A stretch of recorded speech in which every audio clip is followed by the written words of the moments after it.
Também queria agradecer ao Instituto por ter nos recebido aqui, e especialmente isso me toca muito, porque eu, para quem não me conhece, né, meu nome é Patrícia, eu sou do Rio e estou aqui em Natal. A princípio a gente ia ficar pouquinho tempo, mas acho que a gente está sendo encantado pela cidade, pela instituição, pelas pessoas.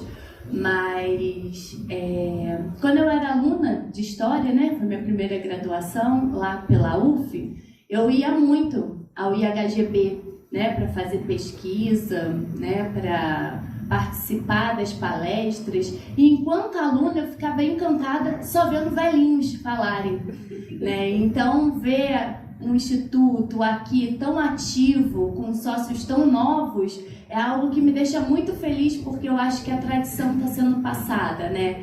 E assim como a gente assistiu hoje, né, a fala desses grandes funcionários da instituição, lá no IHGB não era diferente. A gente tinha o seu Manel lá, que também era quem sabia tudo do arquivo, né? E a gente tinha um medo de que ele falecesse ou que ele resolvesse se aposentar, porque ninguém ia achar mais nada, né? Então, assim, como que isso prova como o arquivo é feito de pessoas, é feito para pessoas, em especial em instituições históricas, né?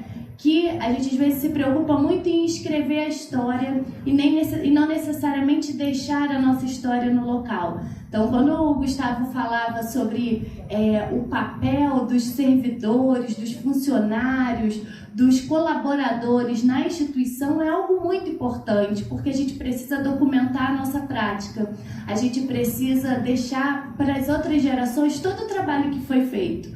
E aí eu lembro da primeira vez que eu estive aqui com o professor Marconi, né, que é sócio e que me convidou para vir aqui conhecer, e aí eu falei com a Kate, né, Kate, antes de tudo, antes de qualquer coisa, a gente tem que saber a história, saber assim, esse arquivo está aqui hoje, como que ele estava?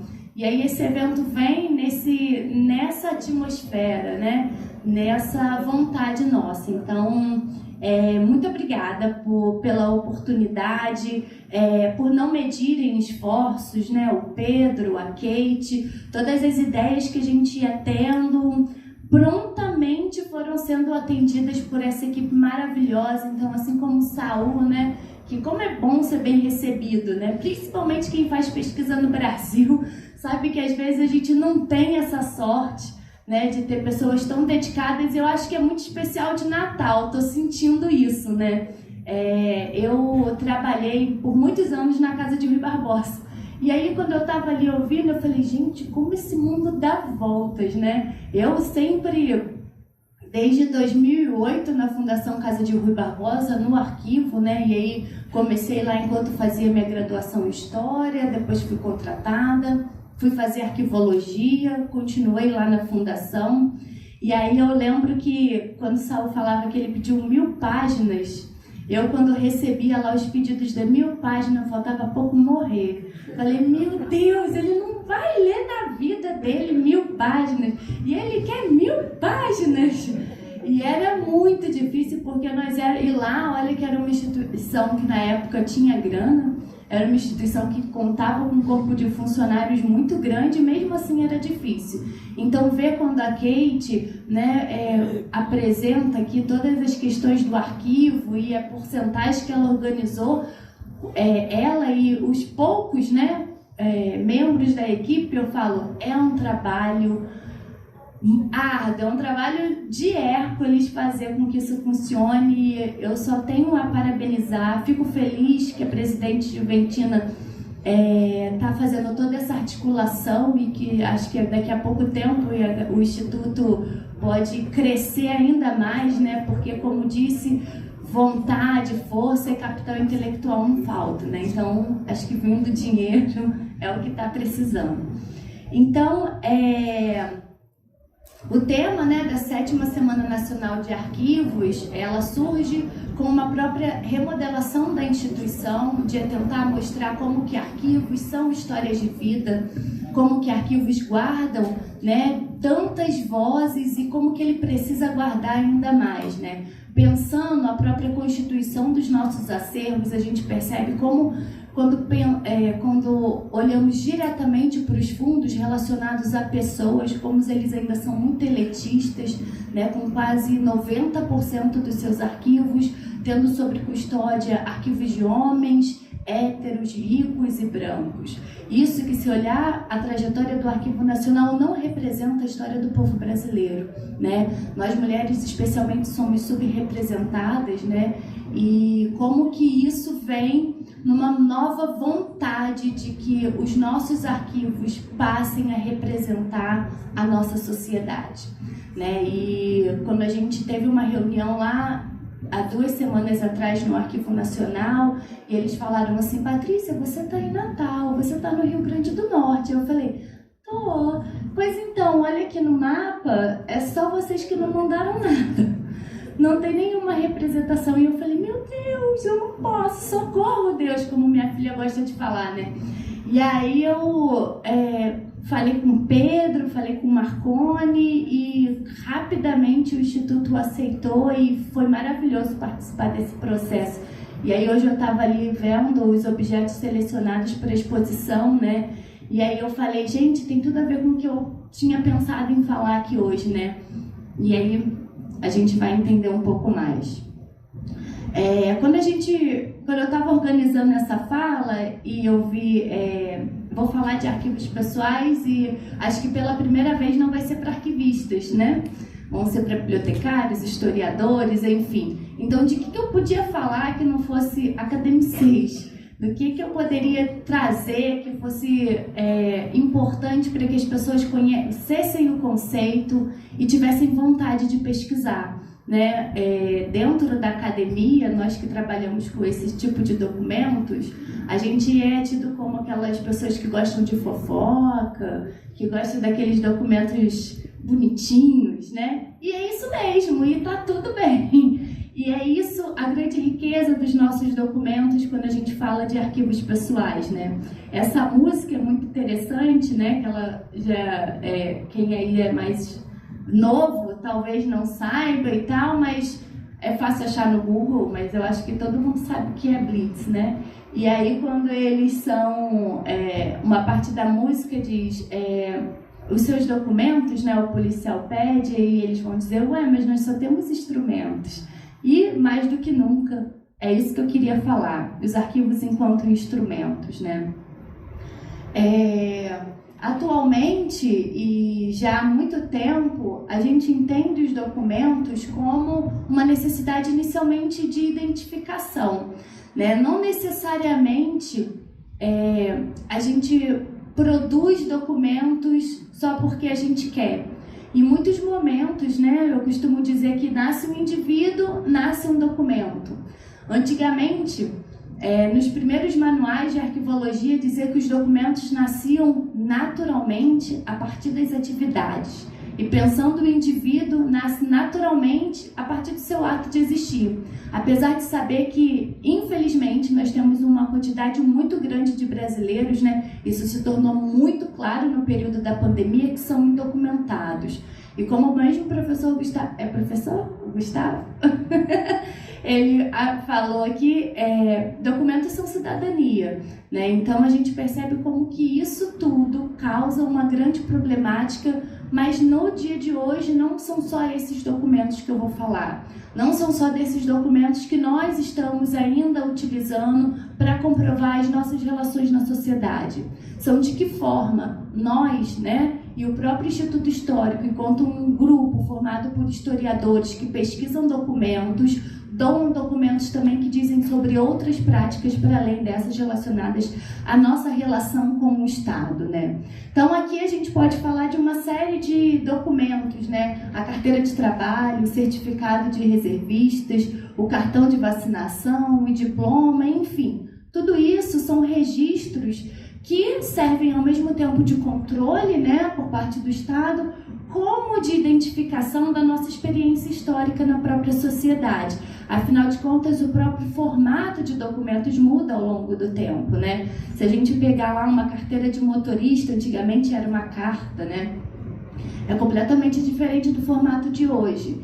Eu não sou tão novinha, Mas eu já tive algumas carteiras de motorista e cada vez que fica vencida e eu vou renovar, é uma nova forma, uma nova carteira, né? E aí eu falo assim, ah, que bonitinho, a outra já vai virar para o meu arquivo, né? A mesma coisa a certidão de nascimento, né? Por mais que a maioria do conteúdo permaneça, a forma e o formato muda, assim como a nossa sociedade muda, assim como as nossas necessidades de uso também mudam. Pensando então na nossa trajetória, esses documentos eles possibilitam comprovar a nossa presença e o nosso fazer, né, nessa sociedade. Pensando em arquivos pessoais, eles são documentos individuais, né, produzidos, acumulados, guardados por pessoas que contam uma história coletiva muito importante, né? É interessante quando nós historiadores temos assim a possibilidade de estudar determinado fato histórico não pelos documentos oficiais, mas aqueles documentos que dizem sobre o cotidiano, né? Eu particularmente trabalhei organizando o arquivo de Ruy Barbosa, né? No momento que eu trabalhava lá, que meu histórico sempre foi com arquivos pessoais, a gente fez a organização que a gente chama de arranjo do arquivo do Ruy Barbosa. E era muito interessante pesquisar aquela documentação, porque a gente tem a imagem, né, do Ruy Barbosa enquanto um jurista, enquanto aquele indivíduo que ia para a AIA, que fazia relatórios de direito, enfim. E quando a gente para ver o seu documento e ver o cuidado que ele tinha até com a sua própria família, e sua cabeça começa a fervilhar e te dá muitas possibilidades, né? 2 exemplos muito interessantes dessa documentação, acho que consigo até 3 exemplos bem rápidos sobre essa documentação de Ruy Barbosa, foi que primeiro, quando a gente pensa num arquivo, né, histórico, pessoal, a gente costuma dizer, né, que a gente não tem necessariamente o que a gente escreve, né, porque o arquivo, as nossas cartas não são nossas, são deles, né? Então, por exemplo, o Ruy Barbosa escrevia a carta e mandava, né? Então, o que a gente pensa que ia ter no arquivo do Ruy Barbosa eram as cartas que eles recebiam. Só que ele tinha um cuidado muito grande de muitos dos seus documentos, ele fazia em cópia carbono. Então, a gente tem esse acesso. E um desses exemplos são a carta. São um conjunto de coleção que está até publicado, que a gente que são as cartas da a noiva, né? Que são as cartas que o Ruy Barbosa escreveu para Maria Augusta quando eles ficaram noivos. E aí, logo assim que Ruy Barbosa e Maria Augusta firmaram esse noivado, ele teve que ir para a AIA, era uma viagem muito longa, e ele se dizia uma pessoa muito apaixonada. E aí ele escrevia muitas cartas para Maria Augusta, eram cartas de todos os dias. E quando eu estava lendo aquela carta, né, para poder indexar, para poder colocar nas bases de dados, eu falava assim, meu Deus, que homem romântico. E ela mesmo quase nunca respondia. E ele falava assim, nossa, Maria Augusta, tem muitos dias que eu não recebo uma carta sua, não tem uma letra sua. E o vapor chegou e eu fui correndo, tinham muitas cartas, não sei o que, mas não tinha nenhuma sua. E aí eu falava assim pro hoje é meu esposo, né, na época eu falava assim, caramba, eu vou entrar em crise aqui no meu casamento, no meu namoro, porque eu não tenho metade do Ruy Barbosa na minha casa. E aí eu ficava ansiosa para saber, né, a Maria Augusta. E porque foi ela que doou o arquivo do Ruy Barbosa, né, e a gente não tem nenhuma carta dela. A gente não sabe quem era Maria Augusta por várias razões que a gente pode ter hipóteses formuladas sobre isso. A primeira é de que ela não reconhecia os seus documentos como importantes para contar histórias. E isso é muito comum nos arquivos quando a gente fala de mulheres, né? Principalmente mulheres e homens que foram ilustres na sociedade e que não reconhecem a sua importância, né? E uma outra característica é que ela era uma pessoa muito reservada. Existem muitas histórias, né? Muitos depoimentos de época de que Maria Augusta realmente não queria. Então, que ela fez esse criterioso seleção e análise no arquivo. Mas, ao mesmo tempo, quando a gente pensa os próprios arquivos pessoais, a gente olha a biblioteca do Rui Barbosa, que era um pai muito cuidadoso com as suas filhas, ele importava uma quantidade absurda de livros de etiqueta sobre como a mulher, especialmente, devia se comportar na sociedade. Então, quando a gente começou a trabalhar com documentos relacionados a falecimento, morte, casamento e grandes viagens, especialmente, a gente consultou a biblioteca dele com os originais franceses, enfim, portugueses, livros de várias partes do mundo sobre etiqueta que ele pedia e que tinham dedicatórias para as filhas dele, que ele comprava, para que elas soubessem se tornarem verdadeiras damas na Belle Époque carioca. Como que os documentos deles e de todas as pessoas que circulavam naquela época, elas eram baseadas em costumes comuns que eram colocados em sociedade. Então, por exemplo, a participação de casamento, que é um documento muito comum nesses arquivos de época, eles eram simplesmente para avisar que teve um casamento, né? Então, por exemplo, olha, no dia tal do tal, Patrícia e Gabriel resolveram se casar na igreja tal, tarará, tarará. E era muito interessante que isso é um documento que caiu em desuso, porque hoje se eu mando uma participação, eu falo, ué, mas eu não fui convidada para a festa. Poxa, mas que sacanagem, eu queria comer docinho de casamento, bolo, e recebi só a participação e joga-se fora, eu não quero isso não. Enfim, a nossa participação de hoje se dá em outras formas, que são as fotos que a gente coloca nas redes sociais. Que infelizmente, às vezes a gente coloca lá para a lista de melhores amigos, que são as pessoas que foram convidadas para o casamento. Mas em outros momentos não, a gente quer mostrar, nossa, eu estava muito linda, maravilhosa nesse dia, acho que todo mundo vai ver, e que se dane, no casamento não dá para convidar todo mundo. Nesse sentido, os documentos mudam à medida que a nossa sociedade muda. E como que a gente consegue perceber isso? Quando a gente tem um recolhimento, quando a gente tem uma política de mostrar para as pessoas que os seus documentos são importantes, principalmente pensando aqui o caso de onde a gente está trabalhando, de um instituto histórico com tantos sócios, né, que produzem e que vão no Brasil inteiro pesquisar sobre documentos. Então, nesse sentido, uma citação, uma colocação mais acadêmica sobre o que são os documentos, né, ou um arquivo pessoal, ele é aquele conjunto documental que é entendido como uma formação criada ao longo da vida a partir das nossas atividades desempenhadas, tanto ao âmbito público, né, quanto no âmbito social. Se a gente for parar para pensar, pelo menos o meu arquivo pessoal, ele tem um monte de cartinha e um monte de desenho feito pelos meus filhos que eu fico cheia de pena de jogar fora. Mas, ao mesmo tempo, que eu sei que eu não posso guardar tudo. Mas isso diz muito sobre o espaço do qual a gente vive e de como a gente lida com os nossos próprios documentos. Uma outra coisa que os arquivos pessoais possibilitam, né, para além desse outro olhar, para além da história escrita a partir dos documentos históricos, né, e isso é muito da nossa própria tradição de fazer pesquisa no Brasil, que nasceu a partir de um desejo positivista, uma vontade de se eleger os grandes heróis, de se ter uma história nacional, se diz sobre a possibilidade que os documentos têm de nos reconhecermos nesses documentos e nesses papéis. E aí eu gosto de colocar isso quando eu falo para instituições, né, que às vezes se perguntam: para que eu vou receber documento desse pesquisador, ou desse sócio, ou dessa professora? Por que ele quer vir doar, né, uma vontade mesmo quase que ir lá conversar com o bibliotecário lá do Saúl, né? Porque as pessoas se reconhecem nesses documentos.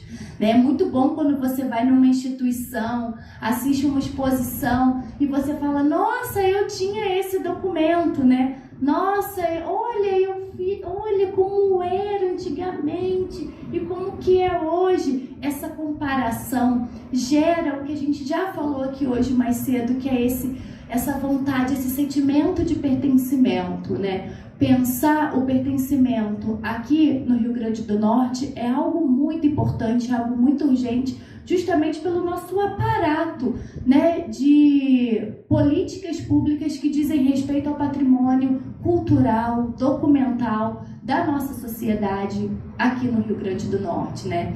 Pensar a possibilidade de que as pessoas precisam cada vez mais estarem felizes, tenham vontade de entrar, participar e vir aqui no Centro Histórico, né? Principalmente na Cidade Alta, por exemplo. A gente, algumas semanas atrás, junto com o professor Luciano Capistrano, né, que é sócio aqui do Instituto, nós fizemos uma caminhada com os alunos aqui no Centro Histórico, né? E justamente pela disciplina que a gente está dando, que é de Memória e Patrimônio. E foi tão interessante porque tinham pessoas que nasceram, foram criadas aqui e nunca tinham possibilitado caminhar por essa parte aqui da cidade, né? E isso é um trabalho quase que cotidiano de mostrar ao indivíduo que ele faz parte da história, que ele precisa ressignificar, se conhecer e estar dentro desse local, né? Como a gente coloca, como o próprio Saul falou, como é bom você estar na instituição e pesquisar na instituição. Parece até que o texto vem, né? Você se sente inspirado, a vontade vem justamente porque você se sente parte daquele local. Eu não estou fazendo a história de outros, eu estou fazendo a minha história e eu estou sendo parte disso. E aqui é um exemplo de álbum de fotos, né? Aquelas fotos clássicas que a gente tinha em casa e que mostram como que a gente, esses documentos me possibilitam entender e me encaixar em sociedade e algo muito maior do que a gente pode colocar.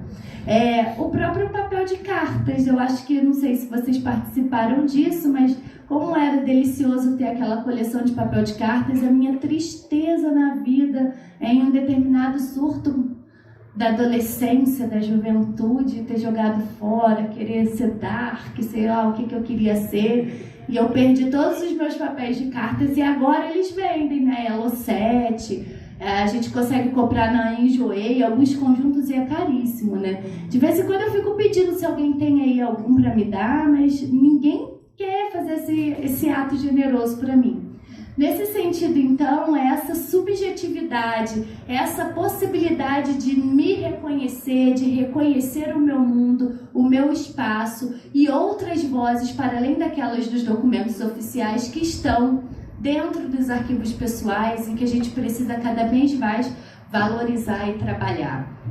Um outro exemplo que eu trouxe aqui é a questão da familiaridade, que eu também já falei, né? Isso é um santinho de comunhão, né? É um pouco antigo, que a gente tirou lá do arquivo de Rui Barbosa, se eu não me engano, ele foi porque depois de Rui Barbosa a gente teve alguns diretores da instituição que eram colecionadores e que conseguiram trazer muitos documentos relativos tanto ao bairro de Botafogo, lá no Rio de Janeiro, quanto à própria família, né? Barbosa de Oliveira. E aí vieram esses santinhos de primeira comunhão que muitos de nós temos, né, no nosso arquivo pessoal, né? O meu era uma fotinha, eu com essa mãozinha, mas tinha as mesmas características e dizem sobre muito da nossa sociedade, né? Se a gente for olhar, os franceses também tinham isso veio lá da tradição francesa, enfim. Então, como que mostra como os documentos mudam, mas como eles pertencem a uma mesma ideia e um mesmo significado.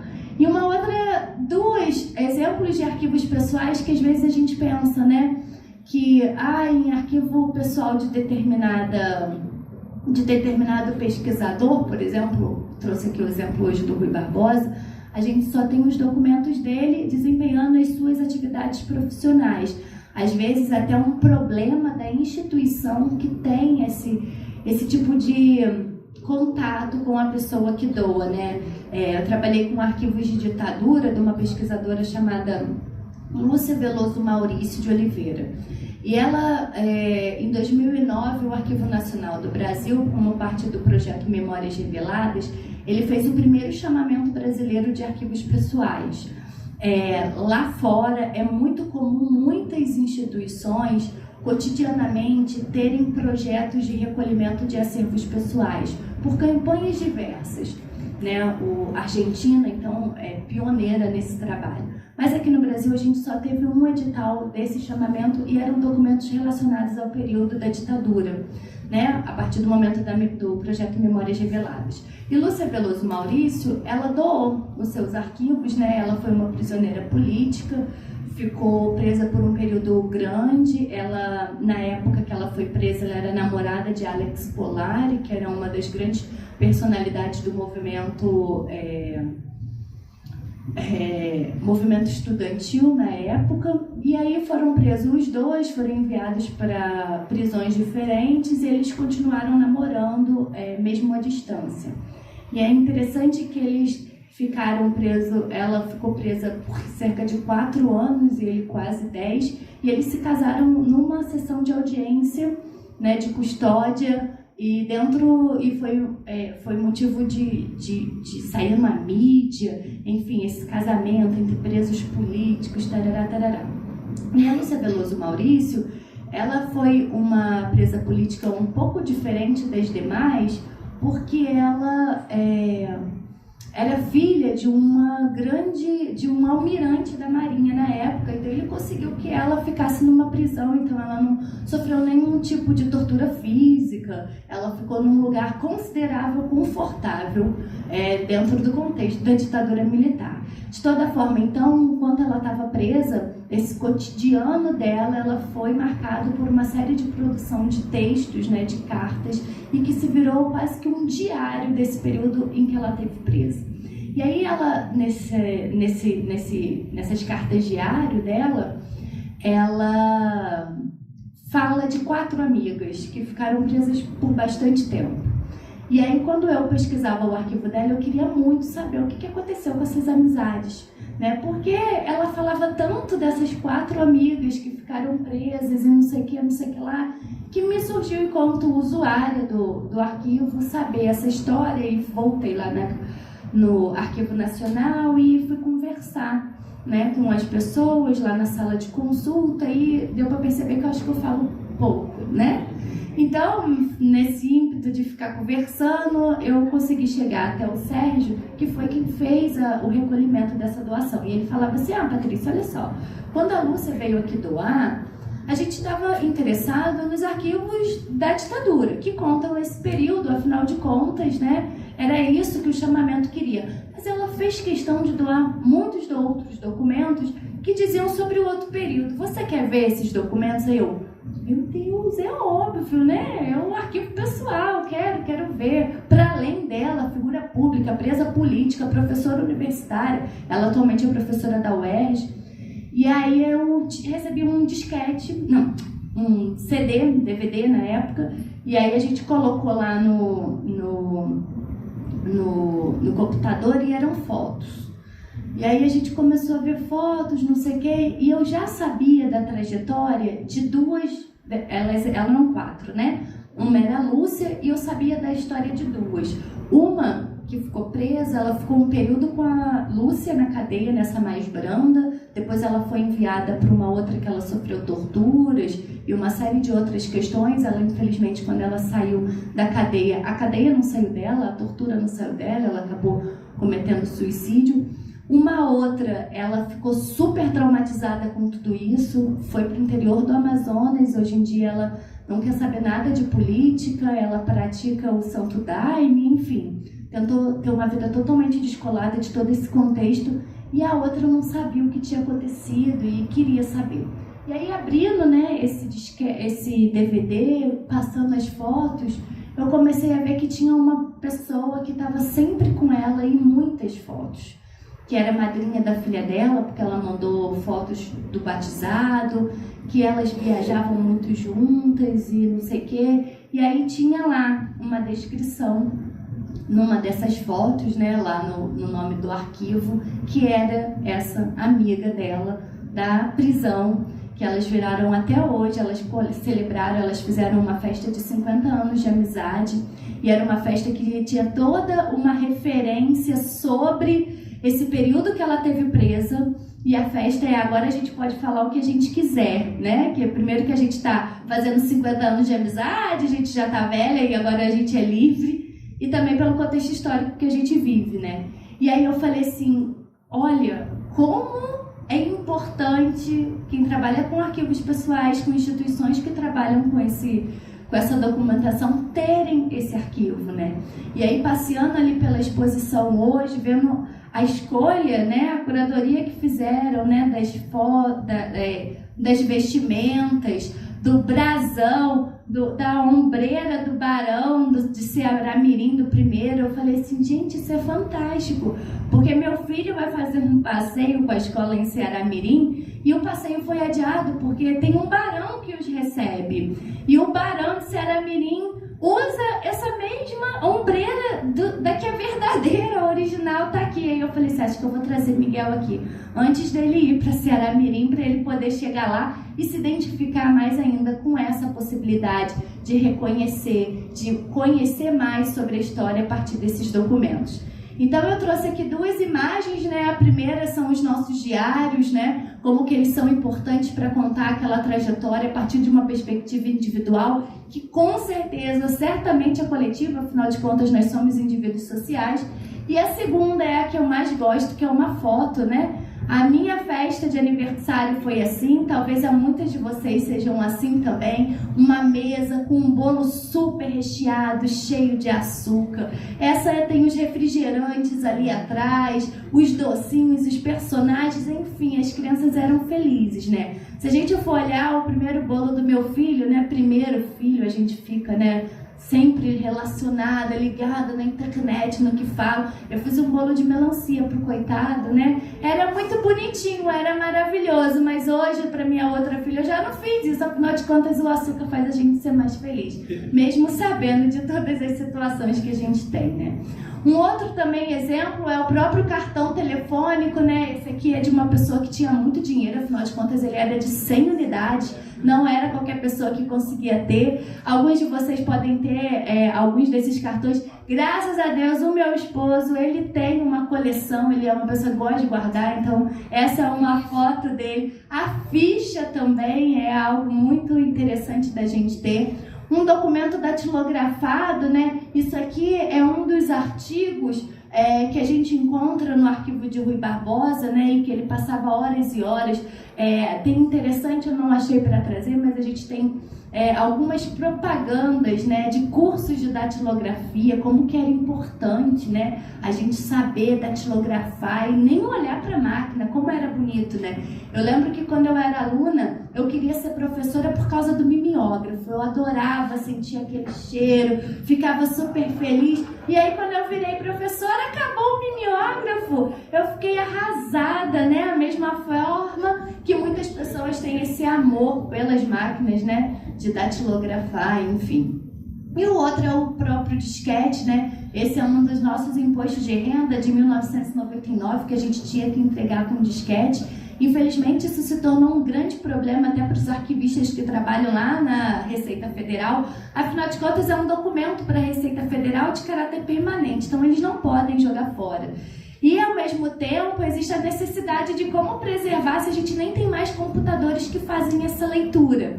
Então, eles conseguiram, óbvio, né? Eles têm dinheiro, uma instituição com grana, eles digitalizaram toda essa documentação, mas os originais, eles não podem ser jogados fora. Afinal de contas, a gente digitaliza para quê? Para a questão de acesso, para possibilitar que quem queira ler 1000 páginas, consiga ler 1000 páginas, 60.000 páginas, né? Mas que a gente possa ter a possibilidade. Então, assim, eu fico muito esperançosa, já estou finalizando, de que com essa novo momento que o Instituto Histórico vai conseguir vivenciar, que esse arquivo ele possa ser aberto.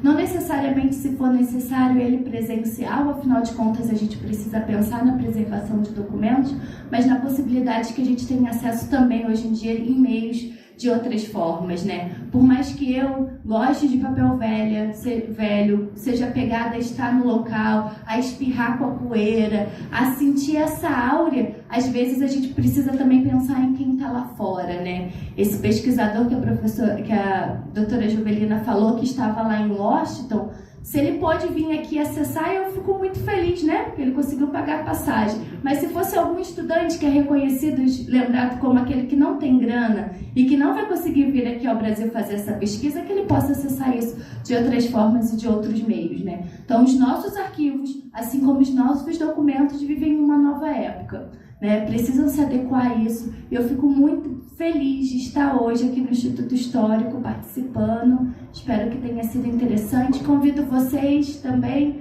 a participarem, a se deliciarem visitando a exposição. Eu acho que a curadoria está muito bacana e que com certeza muitos de vocês vão conseguir se reconhecer a partir do que foi colocado ali hoje. Tá certo? Obrigada.